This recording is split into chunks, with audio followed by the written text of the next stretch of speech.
I've never owned anything that was worth anything in my whole life. So I would like to have things. You know, simple things. I would like to have my own apartment. I like to be able to furnish it, have nice things in it, you know? Simple things that normal people have. I know that my chances for success are probably slim at this point. However, if I can keep the same mind frame tomorrow that I have right now,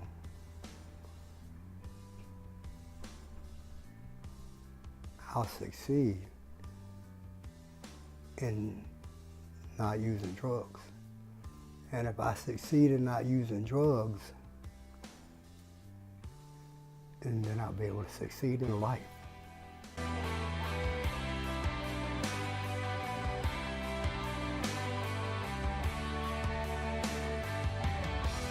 My name is Rabbit, and I'm 55 years old.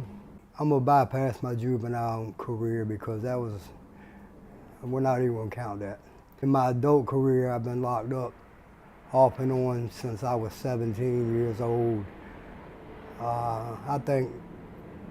not sure entirely, but I think that I've served approximately 30 years incarcerated in my life. I've been to prison so many times I've lost count. I would estimate that I've been to prison at least 6 times. That's not counting my jail stays. My first time getting in trouble as an adult was in 1981, and that was the first time that I went to prison. And I went to Southampton Farm. I was 17 years old. What would it be that caused you to go to prison for the very first time, and how long would you do? First time I went to prison was for larceny, stealing for drug money. I served 3 years on a 4-year sentence. You know, I'm not happy about my past at all. Not proud of most of the things I've done, but the majority of my criminal activity has stemmed from my drug addiction. When I was 12 years old, I was introduced to heroin, and I started sniffing heroin. From that point on, I've been, I guess you would call it a professional heroin addict for the rest of my life. How were you introduced? I was introduced to heroin by people that I considered to be friends of mine back then. And from there it escalated, it got worse. I started sniffing heroin, and that didn't last long, and I turned to the needle, and it never ended. And due to my heroin addiction and everything that I've had to steal to support it, it's caused me to be incarcerated over and over throughout my life. I'm not sure I can remember all the times that I've been to prison and jail because it's just been so many. But I know that I get locked up. I serve 2-3 years for larceny, get out, stay out maybe 6 months, you know, get dirty urines, and get locked up again for stealing, for larceny, to support my heroin habit again. 2 or 3 more years later, get out, right back to the same thing, and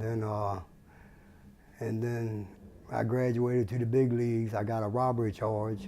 I did 7 straight years on that. I got out after that, and I've been incarcerated, I think 2 times since then, for more larcenies and dirty urines, for 2 more years each time, I think.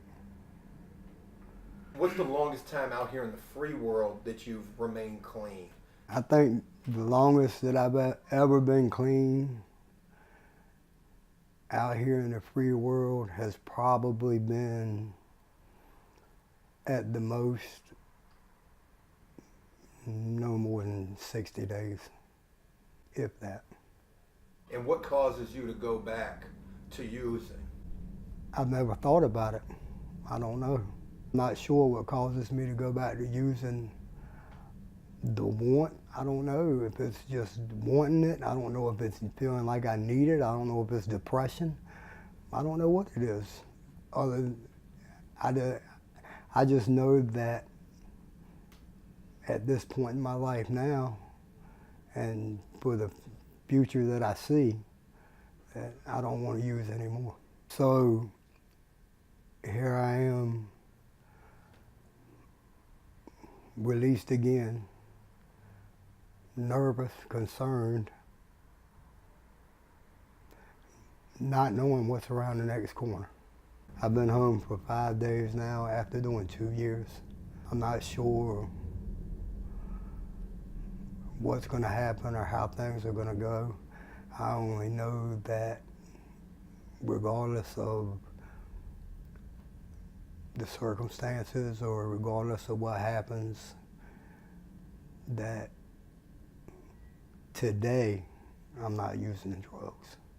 I'm staying in a real nice hotel room right now. My buddy Dave picked me up from jail when I got out, him and his dad, and his dad helped me get this motel room when I got out, and he put me up for a week, so I got a few more days left.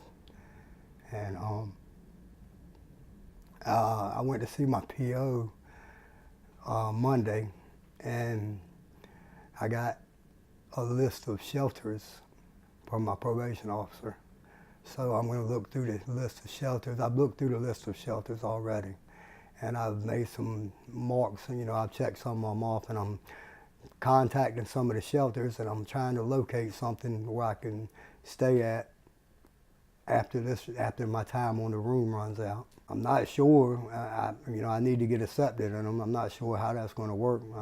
This is the first time for me, man. I've never did this before, so I've never tried before, so I just didn't care. But now I care, so I'm trying to make something happen. I'm trying to do it right.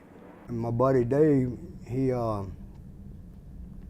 made all this possible right here. Where I'm at right now. I met him when I was locked up, and we talked a lot. We got to be pretty close. He explained to me about the show and, everything that was going on with it. And, I was kind of skeptical because I had never heard of it before, and I didn't know anything about it, He told me it was really great, man. It was really helping people, and that he was going to keep me in mind, and that when he got out, that he was going to do all that he could to help me. And so far, man, he's really come through, and he's really a great guy. And him and his dad are like two of the best people I've ever met in my life. Had it not been for Dave and his dad picking me up when I was released from jail, I don't know where I was going to go.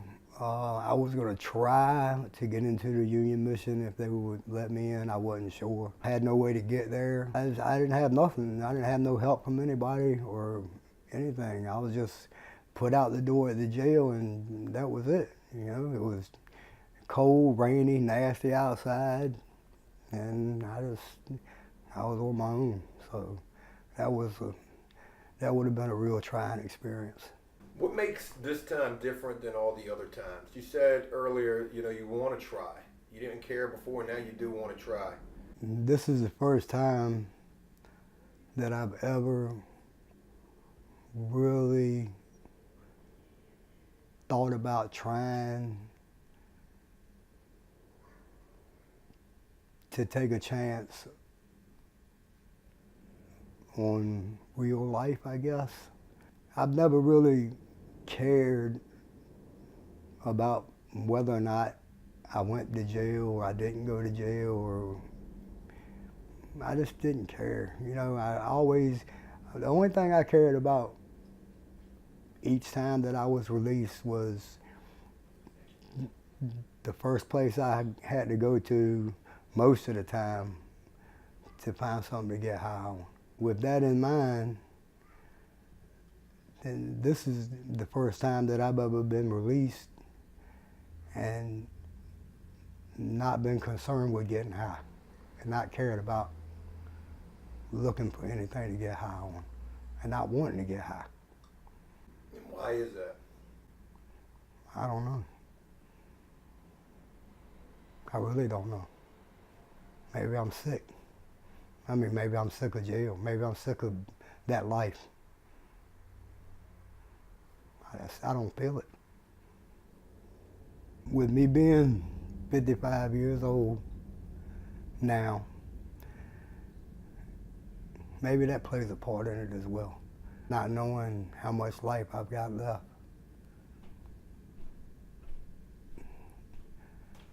I think maybe it's time for me to try to live a life, a real life. Maybe have something in life instead of always just quitting and not caring. Maybe I can build a future of some time. Maybe some type of future. I don't know. I'm trying maybe to say that I want a real life. I want to be able to do what I want to do when I want to do it, rather than be in a jail cell for the rest of my life. I've never owned anything that was worth anything in my whole life. So I would like to have things. I would like to have my own apartment. I don't want a car. I don't want a vehicle. You know, my license is no good, so it wouldn't do me no good anyway. But I mean, you know, simple things. I would like to have my own apartment. I'd like to be able to furnish it, have nice things in it, you know? Simple things that normal people have. I know that my chances for success are probably slim at this point. However, if I can keep the same mind frame tomorrow that I have right now,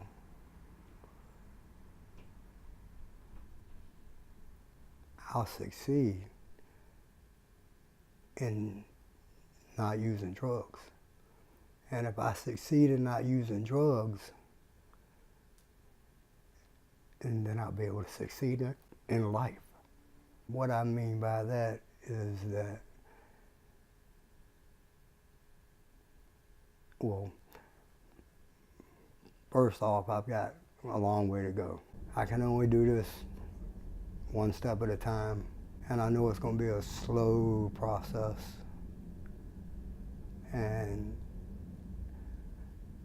my main goal is to stay away from people that I know that use drugs. All the people that I used to hang out with, and all the people that I call my friends, get high. Even though they still might be my friends, I can't be around them. Because if I do, then I might want to get high as well. I'm going to have to stay away from that. I don't want to go back to my hometown area, which was South Norfolk, because that's where all the people, you know, that I know are from. And also that's where all the drug dealers that I know are at. And that's not a good place for me. It's not a good environment. I think that if I can just stay in a good environment and surround myself with good people, maybe, that I think I can do all right. How does it feel to be sober and clean? Amazing. I mean, I know what I did yesterday. I'm not sweating, I'm not throwing up, I'm not sick, I don't need anything, I'm not chasing drugs. I feel better than I've ever felt before in my whole life. And I want to feel like this tomorrow and the next day. And I want to keep feeling like this. With the situation that you're in right now, you get released with nothing and nowhere to go, no support whatsoever. First of all, I want to start with that thought right there. A guy who's getting released, who has made many mistakes in his life. You know, what do you think is the most important thing, or what do you think is the thing that you need most, aside from sobriety, in an effort to stand a chance and be successful out here? There's so many things that one would need, you know. I mean, in reality, you know, the perfect life would be for one to have residence, you know, have a place to stay at, and have, you know, be financially secure, have transportation, you know. That's right off the top. Those three right there are the main keys for somebody to make it with no problems. But that's somebody that wants to make it. Lots of people have all that and still don't make it. That's not the only things. There are so many more. You know, you need, you know, you need emotional support. You know? You need a lot of friends, real friends.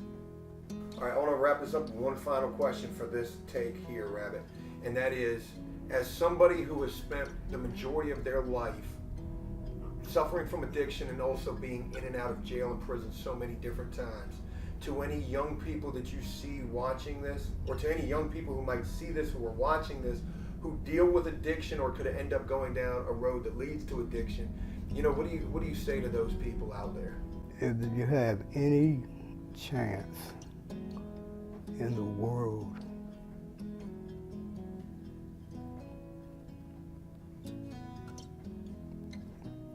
of survival, of being a real person, of being somebody that you love yourself,